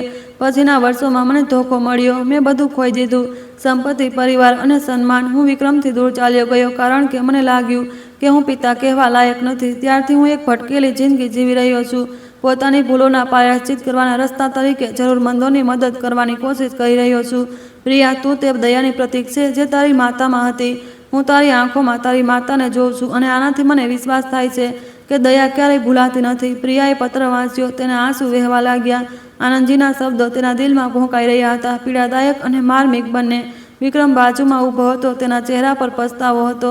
રમાદેવીએ તેમને જોઈને કહ્યું, આનંદજીએ પોતાના બચેલા મોટા ભાગના પૈસા ગરીબોની મદદમાં લગાવી દીધા. તે હંમેશા કહેતા હતા કે તે ભૂતકાળને નથી સુધારી શકતા, પણ વર્તમાનમાં સારું કામ કરી શકે છે. રમાદેવીએ જણાવ્યું કે આનંદજી હવે પાસેની એક નાની હોસ્પિટલમાં છે. તેમની તબિયત ઝડપથી બગડી રહી છે. કદાચ અભાવ અને ચિંતામાં વીતેલા વર્ષોને કારણે પ્રિયા અને વિક્રમ તરત હોસ્પિટલ પહોંચ્યા. તેમણે આનંદજીને એક સાદા રૂમમાં જોયા. તે એક જૂના પથારી પર સૂતા હતા. તેમનું શરીર દુબળું પાતળું હતું, પણ તેમની આંખોમાં હજી પણ એક શાંત ચમક હતી. તેમને જોઈને આનંદજી હસ્યા. તમે બંને આવી ગયા. કદાચ હવે સમય આવી ગયો છે કે બધી સચ્ચાઈ સામે આવે. તેમણે વિક્રમનો હાથ પકડ્યો. તેમની અવાજ નબળી પણ સાચી હતી. વિક્રમ, મને માફ કરી દે. મેં તને ત્યારે છોડ્યો જ્યારે તને મારી સૌથી વધુ જરૂર હતી, પણ હું ખુદને સામનો ન કરી શક્યો. હું તને જોઈને ખુદને દોષી મહેસૂસ કર્યા વગર ન રહી શક્યો. વિક્રમે તેમનો હાથ ઘસીને પકડ્યો. તેના આંસુ વહેવા લાગ્યા. પિતાજી, મને ભૂતકાળની પરવા નથી. હું બસ ઈચ્છું છું કે તમે પાછા આવી જાઓ. બસ આપણે એક પરિવાર બનીએ. આનંદજી પ્રિયા તરફ ફર્યા. તેમની આંખો કૃતજ્ઞતાથી ભરેલી હતી. પ્રિયા, વિશ્વાસ પાછો મેળવવા મારી મદદ કરવા માટે આભાર. તારી માતાને તારા પર ખૂબ ગર્વ હશે. હું તારી દયાનો બદલો નથી ચૂકવી શકતો, પણ આશા રાખું છું કે જિંદગી તને સૌથી સારી વસ્તુઓ આપશે. પ્રિયાએ રૂંધાયેલી અવાજમાં જવાબ આપ્યો, તમે કોઈના કરતાં પણ વધુ સારા કામ કર્યા છે, જેને હું જાણું છું. મને વિશ્વાસ છે કે મારી માતા જ્યાં પણ હશે તે પણ સંતુષ્ટ મહેસૂસ કરશે. વાતચીત પૂરી થતાં પહેલાં આનંદજીએ કહ્યું, એક છેલ્લી વાત છે જે મારે તમને બંનેને કહેવાની છે, પણ આવતીકાલ સુધી રાહ જુઓ. મને તૈયારી માટે થોડો વધુ સમય જોઈએ. આનંદજીના શબ્દોએ એક તણાવપૂર્ણ વાતાવરણ છોડી દીધું, જેનાથી પ્રિયા અને વિક્રમ ઉત્સુક થઈ ગયા. આનંદજીએ હજી સુધી શું નથી જણાવ્યું હતું. શું તે સચ્ચાઈ બધું બદલી દેશે? બીજી સવારે પ્રિયા અને વિક્રમ હોસ્પિટલ પાછા આવ્યા. વાતાવરણ શાંત હતું. બસ ગલિયારામાંથી પસાર થતી નર્સોના પગલાંનો અવાજ આવી રહ્યો હતો. બંને આનંદજીના રૂમમાં દાખલ થયા. દિલમાં ચિંતા હતી. આનંદજી સૂતા હતા. તેમની આંખો અડધી ખુલી હતી. ચહેરો કરમાયેલો હતો, પણ તેમની આંખોમાં હજી પણ એક ચમક હતી. ડૉક્ટરે હિદાયત આપી હતી, તેમને ખૂબ આરામની જરૂર છે, પણ એવું લાગે છે કે તે કોઈ ખૂબ મહત્વપૂર્ણ વાતની રાહ જોઈ રહ્યા છે. તમે બંને તેમની સાથે વાત કરો, પણ તેમને વધુ ભાવુક ન થવા દો. પ્રિયા અને વિક્રમ પાસે ગયા. આનંદજીએ આંખો ખોલી એક હળવી સ્મિત આપી. તમે બંને આવી ગયા. હવે સમય આવી ગયો છે કે બધું સાફ થઈ જાય. આનંદજીએ નબળી અવાજમાં તેમને બેસવાનો ઇશારો કર્યો. તેમની અવાજ ધીમી હતી, પણ દરેક શબ્દમાં યાદોનો ભાર હતો. તેમને ઘણા વર્ષો પહેલાંની વાર્તા સંભળાવી, જ્યારે તે પોતાના વેપારની સમસ્યાઓથી ભાગી રહ્યા હતા. એક ગંભીર સડક દુર્ઘટના થઈ. તે ખરાબ રીતે ઘાયલ થઈ ગયા અને એક સુમસામ રસ્તા પર પડ્યા હતા. પ્રિયાની માતા, જે સંયોગથી ત્યાંથી પસાર થઈ રહી હતી, તેમણે તેમને બચાવ્યા. તારી માતા મને ઓળખતી પણ ન હતી, પણ તેમણે મને હોસ્પિટલ પહોંચાડ્યો, કોઈ પણ અપેક્ષા વગર, બધા બિલ ચૂકવ્યા. તેમણે મને એક વાત કહી જે હું ક્યારેય ન ભૂલ્યો, દરેક કોઈને પોતાની ભૂલો સુધારવાનો મોકો નથી મળતો. જો તું જીવતો રહે તો આ રીતે જીવજે કે તું આના લાયક છે. તે એક ક્ષણ માટે અટક્યા. તેમની આંખો દૂર સુધી જોઈ રહી હતી, જાણે ભૂતકાળના દરેક વિવરણને ફરીથી ઘડવાનો પ્રયાસ કરી રહ્યા હોય. તે વાતથી હું બદલાઈ ગયો, પણ હું એટલો કાયર હતો કે તેમની દયાનો સામનો ન કરી શક્યો. સીધો આભાર કહેવાના બદલે મેં બસ કોઈ બીજાના માધ્યમથી કેટલાક પૈસા મોકલ્યા, આ આશામાં કે આ તેમના પરિવારના મુશ્કેલ સમયમાં મદદ કરશે. પ્રિયા સાંભળીને તેના આંસુ ચૂપચાપ ગાલ પર લૂઢકવા લાગ્યા. તેની માતાની છબી, એક મજબૂત અને દયાળુ મહિલા, તેના દિમાગમાં ઉભરી આવી. આનંદજીએ વિક્રમને જોયો. તેમની અવાજ રૂંધાયેલી હતી. વિક્રમ, હું જાણું છું કે મેં ભૂલ કરી. મેં તને ત્યારે છોડ્યો જ્યારે તને મારી સૌથી વધુ જરૂર હતી. મને લાગ્યું કે આવું કરવાથી તું મારા સાયાથી બચી જઈશ, એક સફળ અને સમાજ દ્વારા ઠુકરાયેલા માણસના સાયાથી. પણ હું ખોટો હતો. કંઈ પણ તે વર્ષોની ભરપાઈ નથી કરી શકતું જે હું તારી સાથે ન હતો. વિક્રમે પોતાના પિતાનો હાથ કસીને પકડ્યો. તેના આંસુ વહેવા લાગ્યા. પિતાજી, હું તમને દોષ નથી આપતો. હું બસ ઈચ્છું છું કે તમે જાણો કે હું હંમેશા તમને શોધતો રહ્યો. મને તમારા પૈસા કે પ્રસિદ્ધિની જરૂર નથી. મને બસ તમે જોઈએ. પ્રિયાએ પિતા પુત્રને જોયા. તેનું હૃદય ભાવનાઓથી ભરાઈ ગયું. તેને અહેસાસ થયો કે તેની માતાની દયાએ ન ફક્ત એક માણસને બચાવ્યો, પણ એક આખા પરિવાર માટે આશાનું બીજ પણ વાવ્યું. તેણે આનંદજીથી પોતાની માતાના હાર પર બનેલા વિશેષ પ્રતીક વિશે પૂછ્યું. તેમની આંખો એક ક્ષણ માટે ચમકી ઉઠી. તેમણે કહ્યું, તે પ્રતીક મારા પરિવારનું છે. જ્યારે મેં બધું ખોઈ દીધું, તો એ જ એકમાત્ર વસ્તુ હતી જે મેં રાખી હતી. જ્યારે મેં તારી માતાના ગળામાં તે હાર જોયો, તો મને લાગ્યું કે આ કિસ્મત છે. તેમણે મને તે મૂલ્યોની યાદ અપાવી જે મેં ખોઈ દીધા હતા. પ્રિયાએ આનંદજીના શબ્દોમાં પસ્તાવો અને સચ્ચાઈ મહેસૂસ કરી. તેણે ધીમેથી કહ્યું, તમારે ભૂતકાળનો બોજ ઉઠાવવાની જરૂર નથી. મારી માતાને જરૂર ગર્વ હશે કે તમે તેમની શીખવેલી વાત પ્રમાણે જીવન જીવ્યા. વાતચીત પૂરી થતાં પહેલાં આનંદજીએ બંનેને પાસે બોલાવ્યા. તેમની અવાજ નબળી પણ સાફ હતી. મેં શહેરના ઘરમાં એક મહત્વપૂર્ણ દસ્તાવેજ છોડ્યો છે. તે દસ્તાવેજ તમને બંનેને મારા ભૂતકાળને વધુ સારી રીતે સમજવામાં મદદ કરશે. એ સમજવામાં કે મારે બધું કેમ છોડવું પડ્યું, તેને એક સાથે શોધો જેથી બધું સાફ થઈ જાય. અચાનક તેમને જોરથી ખાંસી આવી. તેમની શ્વાસ ઝડપી થઈ ગઈ. ડૉક્ટર તરત રૂમમાં આવ્યા અને પ્રિયા અને વિક્રમને બહાર જવા માટે કહ્યું જેથી તે આરામ કરી શકે. બંને ગલિયારામાં ઊભા હતા. દિલમાં ચિંતા હતી. વિક્રમે પ્રિયાને જોઈને ધીમેથી કહ્યું, મને લાગે છે કે મારા પિતા ભૂતકાળનો સામનો કરવા માટે તૈયાર છે, પણ શું તેમનામાં અમારી સાથે આ રસ્તાના અંત સુધી ચાલવાની તાકાત છે? પ્રિયાએ સરનામાવાળા કાગળને કસીને પકડ્યો. તેની આંખો દ્રઢ હતી.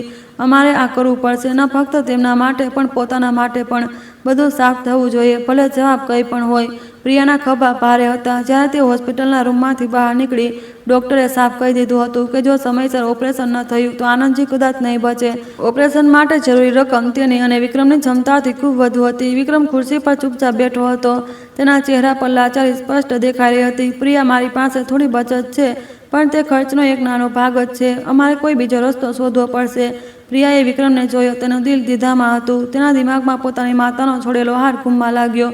એક પવિત્ર છેલ્લી નિશાની જે પરિવારનું પ્રતીક હતી, પણ એ જ એકમાત્ર વસ્તુ હતી જે તે આનંદજીને બચાવવા માટે ઉપયોગ કરી શકતી હતી.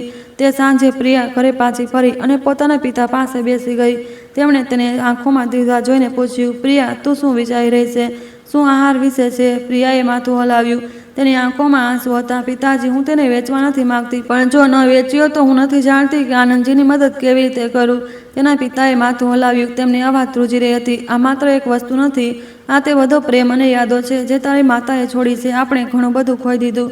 પ્રિયા, ચાલો આ છેલ્લી વસ્તુ ન ખોઈએ. પ્રિયાએ માથું ઝુકાવ્યું. આંસુ પડવા લાગ્યા. હું જાણું છું પિતાજી, પણ મને લાગે છે કે જો માં જીવિત હોત તો તે એક જરૂરતમંદને બચાવવાનું પસંદ કરત. બીજી સવારે પ્રિયા હાર લઈને એક સોનાની દુકાને પહોંચી ગઈ.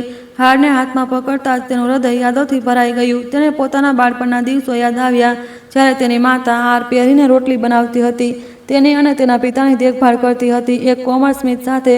માં, મને વિશ્વાસ છે કે તમે મને સમજશો, પ્રિયાએ પોતાને કહ્યું, અને હાર સોનીને આપી દીધો. તેને જે રકમ મળી તે આનંદજીના ઓપરેશનના ખર્ચમાં યોગદાન આપવા માટે પૂરતી હતી. દુકાનમાંથી નીકળતી વખતે પ્રિયાએ દિલમાં હળવાશ મહેસૂસ થઈ, જાણે તેની માતા તેને જોઈ રહી હોય અને તેના નિર્ણયનું સમર્થન કરી રહી હોય. પ્રિયા તે રકમ લઈને હોસ્પિટલ ગઈ અને વિક્રમ સાથે મળીને બધી ઔપચારિકતાઓ પૂરી કરી. વિક્રમે પ્રિયાને કૃતજ્ઞતા ભરી નજરોથી જોયો. પ્રિયા, તે કર્યું જે દરેક કોઈ કરવાની હિંમત નથી કરતો. હું તારો દરેક વસ્તુ માટે આભાર માનું છું.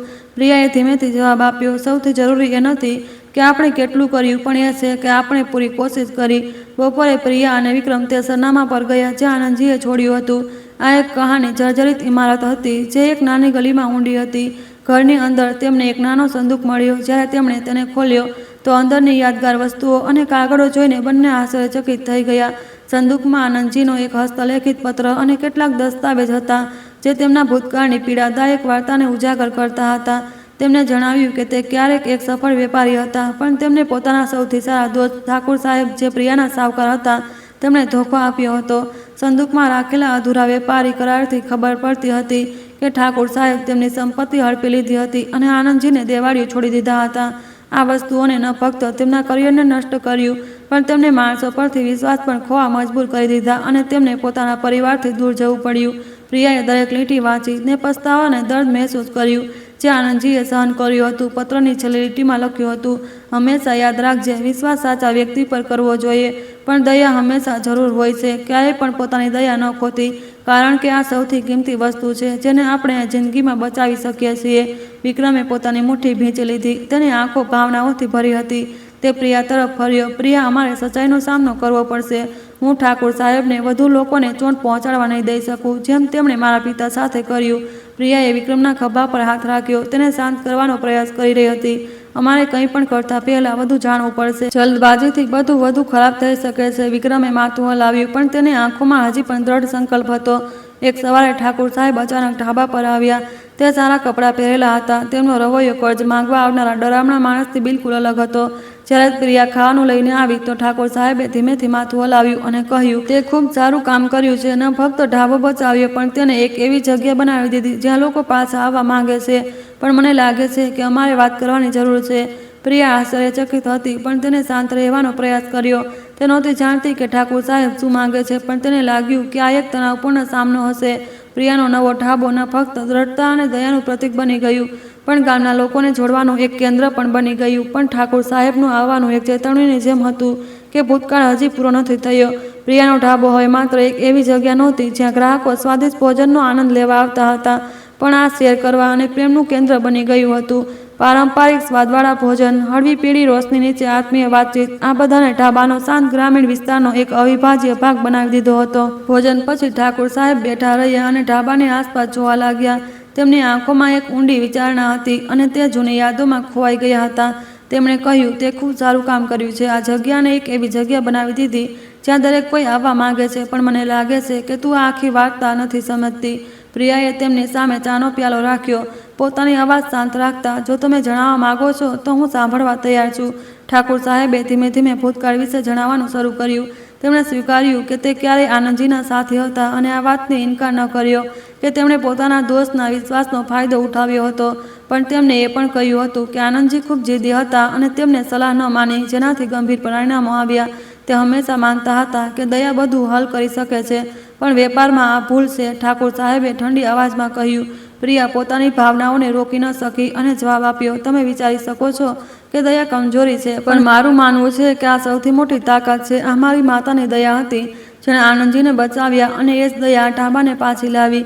જો આ ન હોત તો હું આજે અહીં ઊભી ન હોત. ઠાકુર સાહેબે ચૂપ થઈ ગયા. તેમના ચહેરા પર એક ક્ષણ માટે હલચલ થઈ, પણ દલીલ કરવાના બદલે તે ઊભા થયા અને કંઈ પણ કહ્યા વગર ધીમે ધીમે ઢાબામાંથી ચાલ્યા ગયા. કેટલાક દિવસો પછી પ્રિયાએ તે બધા લોકોનો આભાર માનવા માટે એક મફત ભોજનનું આયોજન કરવાનું નક્કી કર્યું, જેણે આ મુશ્કેલ સમયમાં તેમનું સમર્થન કર્યું હતું. તેને ગામના કેટલાક વધુ લોકોને આ કામ પર રાખ્યા જે આર્થિક રીતે સંઘર્ષ કરી રહ્યા હતા, જેનાથી તેમને એક સ્થિર આવકનો સ્ત્રોત મળ્યો. ઢાબો ધીમે ધીમે શેર કરવાનું પ્રતીક બની ગયો. તે દિવસનું આભાર ભોજન ન ફક્ત બધા માટે ખુશી લઈને આવ્યું હતું, પણ દયા અને માનવતાનો સંદેશ પણ ફેલાવ્યો. વિક્રમ દૂરથી પ્રિયાને ગ્રાહકોના હાસ્ય મજાકની વચ્ચે વ્યસ્ત જોતો રહ્યો. તે પાસે આવ્યો અને ધીમેથી કહ્યું, તેના ફક્ત પોતાની આસપાસના લોકોની જિંદગી બદલી છે, પણ મને પણ બદલી દીધો છે. પ્રિયા હસી. આપણે બધા દરરોજ વધુ સારા તરીકે જીવવાનું શીખી રહ્યા છીએ. નાના નાના બદલાવ પણ ચમત્કાર કરી શકે છે. એક સાંજે જૂના કાગળો સાફ કરતી વખતે પ્રિયા અને વિક્રમને ઢાબાની ગુપ્ત દરાજમાં એક મહત્વપૂર્ણ દસ્તાવેજ મળ્યો. આ દસ્તાવેજ આનંદજી અને ઠાકુર સાહેબની વચ્ચેનો એક કરાર હતો, જેમાં તે પ્રતિકૂળ શરતો સ્પષ્ટ રીતે લખી હતી, જે ઠાકુર સાહેબે જાણી જોઈને નાખી હતી. વિક્રમે પોતાની મુઠ્ઠી ભીંચી લીધી. તેની અવાજ ગુસ્સાથી ભરી હતી. તેણે મારા પિતાને ધોકો આપ્યો, વિશ્વાસનો ફાયદો ઉઠાવીને સંપત્તિ હડપી લીધી. હું આને માફ નથી કરી શકતો. પ્રિયાએ વિક્રમના ખભા પર હાથ રાખ્યો. તેને શાંત કરવાનો પ્રયાસ કરી રહી હતી. હું સમજુ છું કે તું ગુસ્સામાં છે, પણ અમારે શાંત રહેવાની જરૂર છે. કોઈ પણ નિર્ણય લેતા પહેલાં અમારે બધું સારી રીતે જાણવું પડશે. જો આપણે ભૂલ કરીએ છીએ તો આપણે આ મુદ્દાને ઉકેલવાનો મોકો ખોઈ દઈશું. વિક્રમે માથું હલાવ્યું, પણ તેની આંખોમાં હજી પણ દ્રઢ સંકલ્પ હતો. એક સવારે ઠાકુર સાહેબ ફરીથી ઢાબા પર આવ્યા, આ વખતે એક અલગ અંદાજમાં. તેમણે પ્રિયાને જોયું. તેમની આંખોમાં કંઈક એવું હતું જેને બયાન કરવું મુશ્કેલ હતું. પ્રિયા બેઠી. તેણે ધીમી અવાજમાં કહ્યું, કદાચ હું ખોટો હતો, હું ભૂતકાળને નથી બદલી શકતો, પણ હું મારી ભૂલ સુધારવા માંગુ છું. મને એક મોકો આપ. ઠાકુર સાહેબે ઢાબાને એક રેસ્ટોરન્ટ શૃંખલામાં વિકસિત કરવામાં મદદ કરવા માટે એક મોટી રકમ રોકાણ કરવાનો પ્રસ્તાવ રાખ્યો. તેમણે કહ્યું કે આનંદજી અને તેમના પરિવારથી માફી માંગવાનો તેમનો રસ્તો છે. પ્રિયા આ પ્રસ્તાવ પર મૂંઝવણમાં પડી ગઈ. જો કે ઠાકુર સાહેબ ઈમાનદાર લાગી રહ્યા હતા. તે તેમના અસલી ઇરાદા પર સવાલ કર્યા વગર ન રહી શકી. તે એક મોટા વળાંક પર ઊભી હતી. ઢાબાનો વિસ્તાર કરવા માટે પ્રસ્તાવ સ્વીકાર કરે કે પોતાના પરિવારનો સ્વાભિમાન જાળવી રાખવા માટે તેને અસ્વીકાર કરી દે. પ્રિયાનો નવો ઢાબો ન ફક્ત ખાવાની જગ્યા હતી, પણ દ્રઢતા, દયા અને શેર કરવાની ભાવનાનું પ્રતીક પણ હતો. પણ ઠાકુર સાહેબના પ્રસ્તાવને એક નવી પડકાર રજૂ કરી, જેને પ્રિયાને એક એવી સ્થિતિમાં મૂકી દીધી જ્યાં તેણે એક મહત્વપૂર્ણ નિર્ણય લેવાનો હતો, જે તેની જિંદગી હંમેશા માટે બદલી શકતો હતો. પ્રિયા આખી રાત ઠાકુર સાહેબના પ્રસ્તાવ વિશે વિચારતી રહી. મેજ પર રાખેલી દીવાની હળવી રોશનીમાં તેને પોતાની માતાની યાદો સ્પષ્ટ રીતે દેખાઈ રહી હતી. તેને તે પાઠ યાદ આવ્યા જે માએ શીખવ્યા હતા. તેની ગરમ અવાજ જાણે હજી પણ કાનોમાં ગુંજી રહી હતી. માફ કરવું માત્ર બીજાને એક મોકો આપવો નથી, પણ ખુદને પણ આગળ વધવાનો એક રસ્તો આપવો છે. પ્રિયાએ પોતાને પૂછ્યું, શું હું ભૂતકાળના ઘાવને છોડીને એક નવું ભવિષ્ય બનાવી શકું છું? ન ફક્ત પોતાના માટે, પણ તે ઢાબા માટે પણ, જ્યાં મારા પરિવારની એટલી યાદો છે. બીજી સવારે પ્રિયા ઢાબા પર ઠાકુર સાહેબથી મળી. તેણે દ્રઢ પણ ભાવનાઓથી ભરી અવાજમાં કહ્યું, હું તમારો પ્રસ્તાવ સ્વીકાર કરું છું, પણ એક શરત પર. બધું પારદર્શી અને સ્પષ્ટ હોવું જોઈએ, અને તમારે વાયદો કરવો પડશે કે તમે ફરી ક્યારેય કોઈના વિશ્વાસનો ફાયદો નહીં ઉઠાવો. ઠાકુર સાહેબ પ્રિયાના શબ્દો પર એક ક્ષણ માટે ચૂપ થઈ ગયા. થોડીવાર પછી તેમણે ધીમેથી માથું હલાવ્યું. તારામાં મારા કરતાં વધુ વિશ્વાસ છે. હું એવું જ કરીશ જેવું મેં વાયદો કર્યો છે. આ દરમિયાન હોસ્પિટલમાં આનંદજી, પ્રિયા અને વિક્રમની સમર્પિત દેખભાળને કારણે ધીમે ધીમે ઠીક થઈ રહ્યા હતા. પથારી પર સૂતેલા દિવસોમાં તેમણે પોતાની જિંદગી પર ફરીથી વિચાર કરવાનું શરૂ કરી દીધું. યાદોનો એક એક ટુકડો પાછો આવી રહ્યો હતો. એક બપોરે જ્યારે પ્રિયા તેમને મળવા આવી તો તેમણે તેનો હાથ પકડીને કહ્યું, તે મારી જિંદગી બદલી દીધી.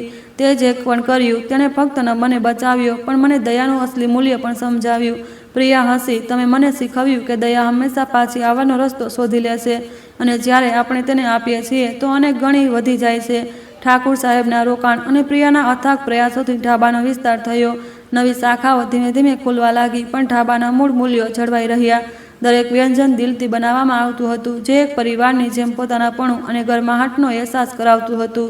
પ્રિયાએ તે બધા લોકોને આભાર માનવા માટે ઢાબા પર એક મોટી પાર્ટીનું આયોજન કર્યું, જે આ કઠિન યાત્રામાં તેની સાથે હતા.